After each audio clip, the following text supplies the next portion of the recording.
আমডাঙ্গা বিধানসভা দত্তপুকুরে কর্মী সম্মেলন অনুষ্ঠান আয়োজিত করা হয়। জানা যাচ্ছে 2026-এর নির্বাচনকে সামনে রেখে প্রস্তুতি ও 21শে জুলাই কলকাতা ধর্মতলায় যাওয়ার জন্য এই কর্মী সম্মেলন করার মূল উদ্দেশ্য। এদিন প্রধান অতিথি হিসাবে মঞ্চে উপস্থিত ছিলেন কামারহাটির বিধায়ক মদন মিত্র ও উপস্থিত ছিলেন ব্যারাকপুর লোকসভা কেন্দ্রের সাংসদ পার্থ ভৌমিক। তাছাড়া উপস্থিত ছিলেন অশোকনগর বিধানসভার বিধায়ক নারায়ণ গোস্বামী ও পানিহাটির বিধায়ক নির্মল ঘোষ ও আমডাঙ্গার বিধানসভার বিধায়ক রফিকুল রহমান। ব্যারাকপুর লোকসভা কেন্দ্রের সাংসদ পার্থ ভৌমিক জানালেন, কেউ যদি মনে করে তৃণমূলের মিটিংয়ে আসবে ও বিজেপির সঙ্গে যোগাযোগ রাখবে, তারা কোনো মিটিংয়ে আসবে না। যে সমস্ত তৃণমূল কর্মী আসেনি তাদের সঙ্গে কথা বলে নেবে, এমনটাই জানালেন। আমডাঙ্গার বিধায়ক রফিকুল রহমান জানালেন, সবাইকে জানানো হয়েছে এটা গণভিত্তিক দল, ভিন্ন মত দুজনের থাকতেই পারে, তবে আসা উচিত ছিল।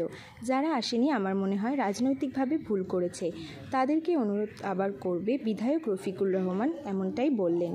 না, বেনজলের কথা তো বলিনি একবার।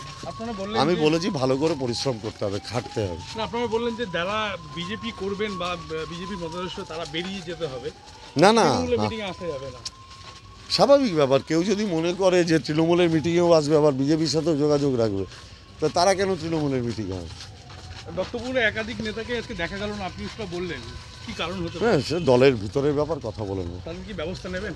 দলের ভিতরে কত ব্যবস্থা নেবো, কিন্তু কথা বলে নেব। অবশ্যই 21শে জুলাই 26শে বিধানসভা প্রস্তুতি।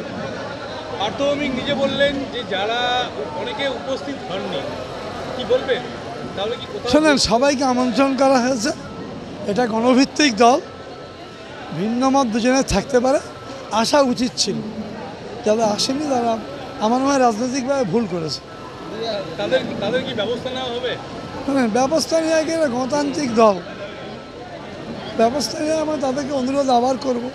তাহলে কি 21-এর মতন আবার বিজেপিতে বাড়ি রেখে দিয়েছে তারা? সেটা আমি বলবো না। এমপি সাহেব একটা অ্যাপস উদ্বোধন করেছে, আমডাঙ্গায় সেটা কিভাবে কাজ হবে? আমি অলরেডি মানুষকে জানিয়ে দিয়েছি, বিভিন্ন ফ্লেক্স টাঙিয়ে দিয়েছি আমডাঙ্গার 11টা পঞ্চায়েতে, 2টো পঞ্চায়েত সমিতিতে এবং পার্টি অফিসগুলো আমাদের ফ্লেক্স টাঙিয়ে দিয়েছি। ওই অ্যাপে যখনই চাইবেন আমাদের এমপি সাহেবকে পাবেন, যে কোনো সমস্যার কথা বলবেন, তার সমাধানের চেষ্টা হবে। যে দুটো সমস্যা উনি করতে পারবেন না সমাধান, সেটা আমি বলিয়ে দিয়েছি। আনিসুর রহমান নিচু কর্মী বললেন, আপনি সেটা ভাঙিয়ে দিলেন। আমি তো কি সবার সঙ্গে আপনার সঙ্গে আপনি কি মিলিয়ে নিলেন যে আমিও কর্মী? অবশ্যই, মমতা ব্যানার্জি, অভিষেক ব্যানার্জি ছাড়া এই দলে আছে সবাই কর্মী, সবাই সমান। আমার থেকে এমন অনেক ব্যক্তি আছে আমার থেকে অনেক বেশি পার্টিতে লেবার দেয়। আমি এমএলএ বলে আমায় চেনে, ভাগ্যের জন্য এমএলএ হয়ে গেছে। তালিকা যেটা, সেটা কি সম্পূর্ণ হয়েছে?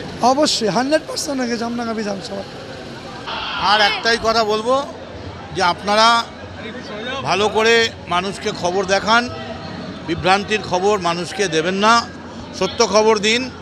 আমরা নিশ্চয়ই আপনাদের আরেকটা কথা, আমাদের দল নির্দেশ দিয়েছে, আমাকেও দিয়েছে, যে আমাদের যারা মুখপত্র তারাই যা বলার বলবেন, আর কেউ কোনো বক্তব্য। আমি দলের একজন কর্মী, আমার দলের নির্দেশ, আপনার অফিস যেমন আপনার হাউস আপনাকে পাঠিয়ে দিয়েছে নির্দেশ দিয়ে, তেমনি আমার দলও নির্দেশ দিয়েছে, কোনো কথা নয়। তৃণমূল কংগ্রেসের সঙ্গে থাকুন, জোড়াফুলে ভোট দিন, মমতা ব্যানার্জির নেতৃত্বে, অভিষেক ব্যানার্জির সাধারণ সভাপতিত্বে তৃণমূল কংগ্রেস চলছে। আমি বলতে পারবো না অ্যাকচুয়ালি মদন মিত্রকে কি হবে। আমি এর উত্তর হচ্ছে, তুমি যাবে বঙ্গে, কপাল যাবে সঙ্গে, যা কপাল আছে তাই হবে। জয় বাংলা, জয় বাংলা। ও লাভলি, ও লাভলি। চারিদিকে এত লাভলি আওয়াজ, আমি বুঝতে পারছি যে আমার আর দরকার পড়ছে না, এমনি বাজারে লাভলি আছে। দেখা যাক না। মমতা বন্দ্যোপাধ্যায় রয়েছেন, বিজেপি বলেছে না এবারে আসছে বার ঝিল কি উস পার, 250 পার তৃণমূল কংগ্রেস।